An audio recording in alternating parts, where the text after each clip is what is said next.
Hello मित्र हो, सध्या उन्हाळ्याचे दिवस आहेत. या उन्हाळ्याच्या दिवसामध्ये आत्ता सध्या कैरीचा सीझन आहे.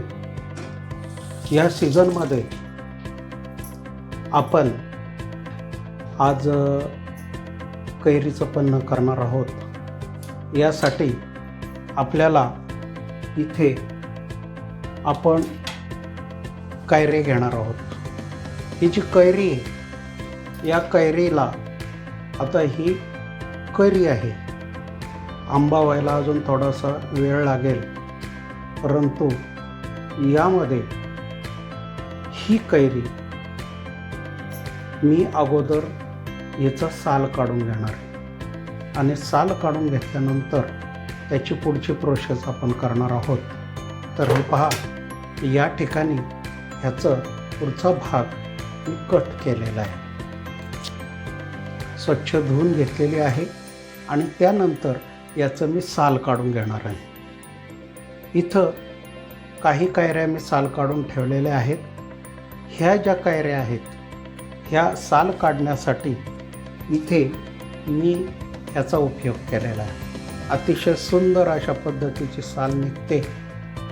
पारंपरिक हा प्रकार आहे, किंवा बरेच वेळा लोक सुरीने सुद्धा साल काढतात, किंवा साध्या किसनीचा वापर करून सुद्धा ही साल सहजगत्या निघते. ही फारशी एवढी हार्ड वगैरे काही नसते. आणि ही काढून घेतल्यानंतर आपण या कैऱ्या चिरून घेणार आहोत. चिरून घेताना शक्यतो हात कापणार नाही याची आपण काळजी घ्यायची, कारण ही कुठलाही कलाकार असला तरी चित्र काढणं एवढं सोपं असं नसतं. तसं स्वयंपाक कला ही सुद्धा काही सोपी नसते. यासाठी तुमच्या हातावर तुमचं प्रभुत्व लागतं, तेवढी तुमची कॅपॅसिटी लागते आणि त्यामध्ये सहजता येणं फार अवघड आहे. लहानपणी कैऱ्या चिरताना सुद्धा बऱ्याच वेळा हात कापलेला आहे आणि त्यामुळं आईचा मार पण बऱ्याच वेळा खाल्लेला आहे. हातात सुरी घेऊ नको, कापू नको, परंतु तरीसुद्धा गुपचूप कैरी घेणं, आई जसं करते तसं कापणं, हा प्रकार लहानपणी केलेला आहे. आणि त्यातूनच काही गोष्टी नंतर आपल्याला कळायला येतात.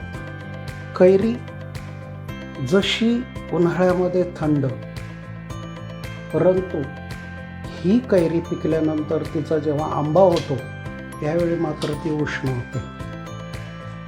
उन्हाळ्याच्या सीझनमध्ये कैरी आपल्याला थंडावा देते आणि हा थंडावा आपल्या शरीराला अत्यंत गरजेचा आहे.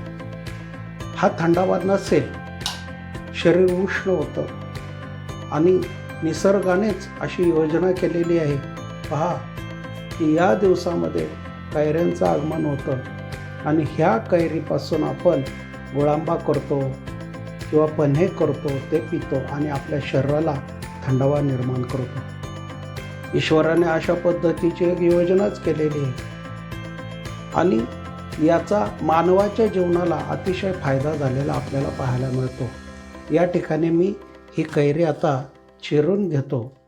चिरून घेताना तिची जी कोय आहे, ही कोय मात्र आपण बाजूला काढून ठेवणार आहोत.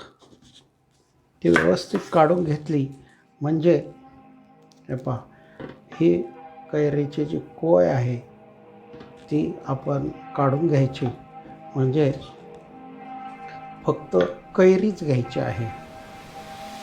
या ठिकाणी आपल्याला ही कैरी दिसेल, कारण बऱ्याच वेळा संपूर्ण हे पहा, ही कैरी मी चिरलेली आहे, तिचे काही तुकडे केलेले आहेत.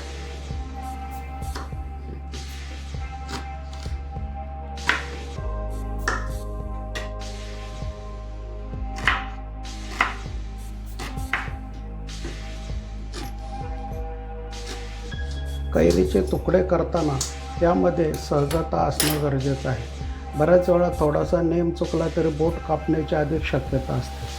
आणि आज घरात कुणी नाही, ही संधी साधून आज मी किचनचा ताबा घेतलेला आहे आणि या किचनमध्ये आज दुपारच्या वेळी कुणी नाही, काही बाहेर गेलेले आहे, आणि त्यातून हा माझा नवीन प्रकार सुरू केलेला आहे.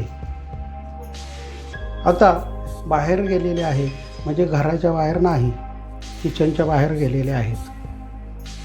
कारण सध्या लॉकडाऊनमध्ये कुठेही बाहेर जायला आपल्याला परवानगी नाही. शासनाचा आदेश अतिशय कडक आहे आणि त्या पद्धतीने आपण वागणं गरजेचं आहे.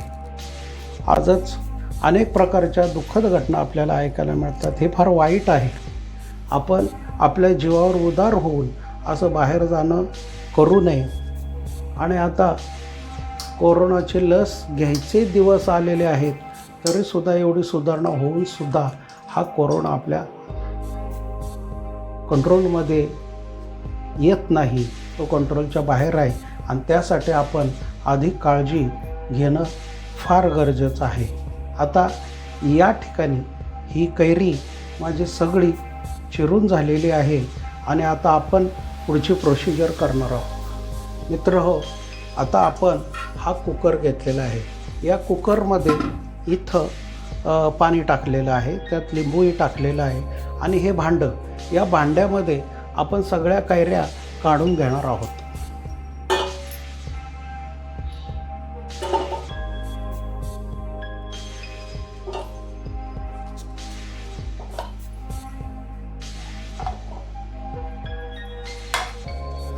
हे बा, अशा पद्धतीने हे सगळं मी करून घेतलेलं आहे.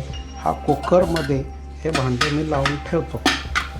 आता या ठिकाणी मी याच्यामध्ये पाणी टाकणार आहे.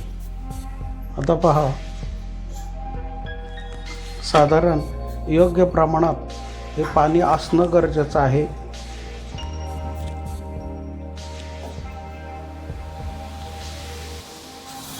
या कैरीच्या कुकरच्या भांड्यामध्ये थोडंसं मी पाणी टाकलेलं आहे.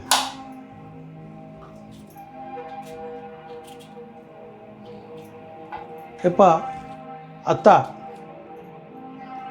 हा कुकर लावण्याची सवय फार वर्षापासून आहे.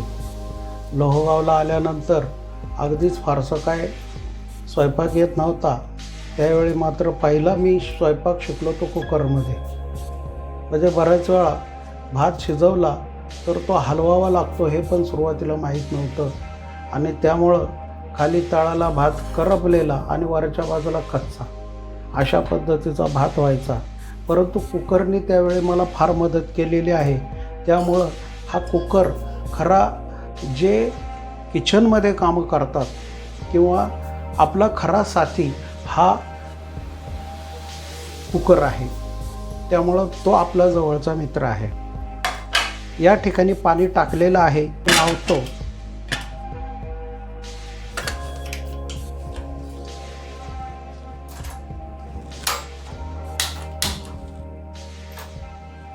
हा कुकर इथं ठेवलेला आहे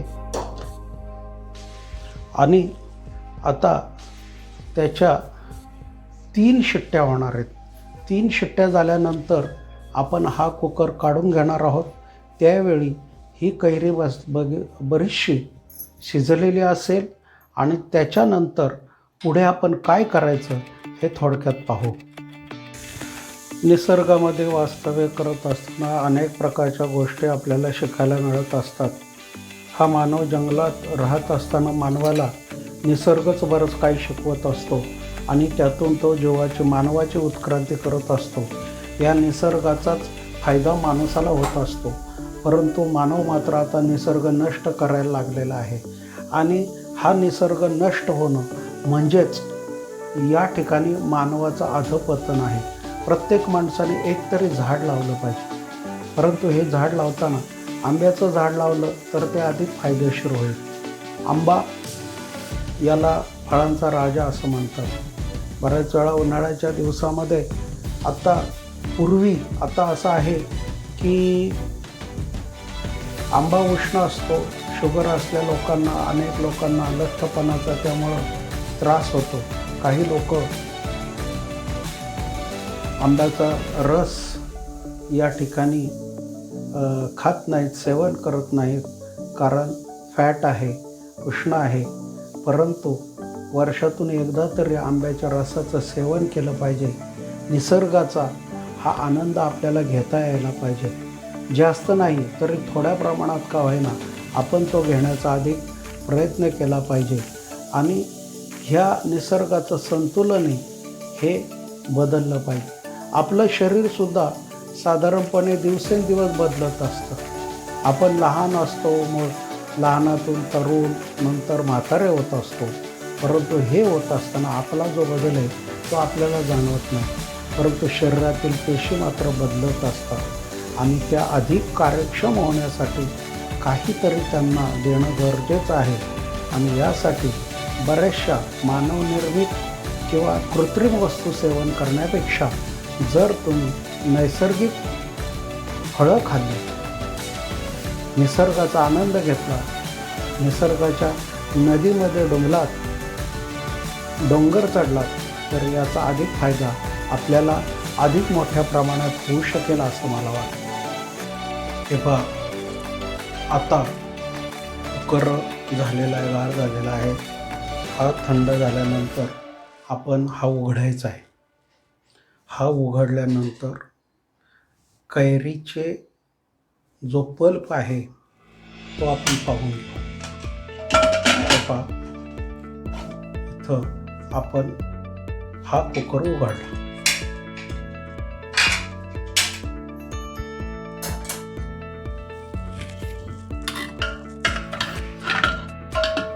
अशा पद्धतीने हा पल्प झालेला आहे. इथं तुम्हाला पाहायला मिळाले. पहा, अतिशय सुंदर अशा पद्धतीचा तो शिजलेला आहे. आपण आता हा कुकर बाजूला ठेवू म्हणजे आपल्याला थोडी जागा मिळेल. इथे हे भांडं आपण समोर घेऊन आता या ठिकाणी तुमच्या समोर हा गूळ घेतलेला आहे. हा गूळ आपण यामध्ये मिक्स करणार आहोत. यानंतर हे एकजीव होणं फार गरजेचं आहे. हे बघ, या ठिकाणी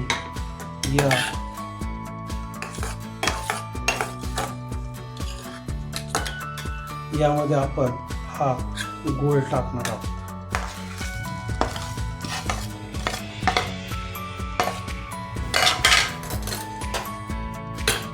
तुमच्या समोर या ठिकाणी दिसतोय. हे सगळं आता मी एकजीव करत आहे.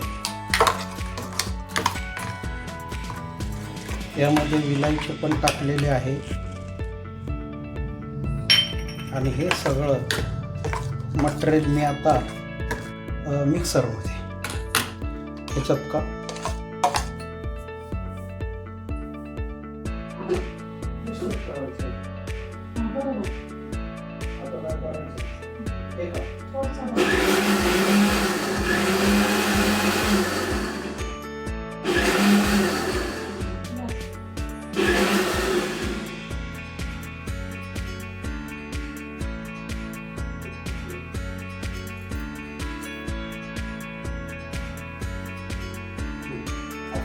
हे मी काढून. आता या ठिकाणी हे कैरीचं पन्नं इथं हा पल्प तयार झालेला आहे. हा आपण मिक्सरमध्ये घालून तयार केलेला आहे. आता पहा, आता ह्याच्या पुढची प्रोसिजर. चवीनुसार थोडं मीठ,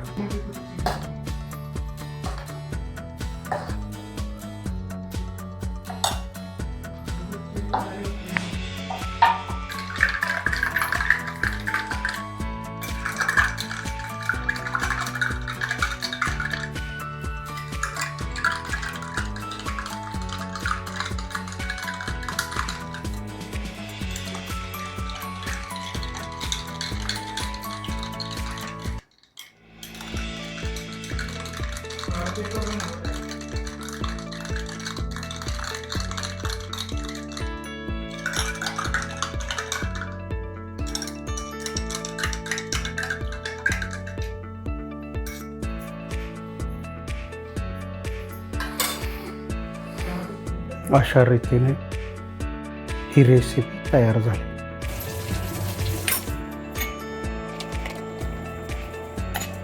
हातात नाही राहिला.